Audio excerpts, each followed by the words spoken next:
design. In order to make it complete, of course, you need a mechanism inside.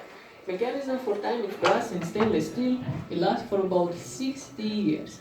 It will get powered by these metal weights.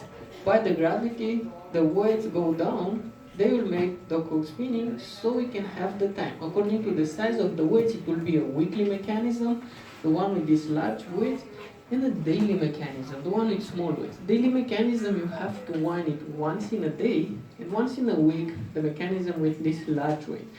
How does it happen? I will just show you right now. I'll just play this clock.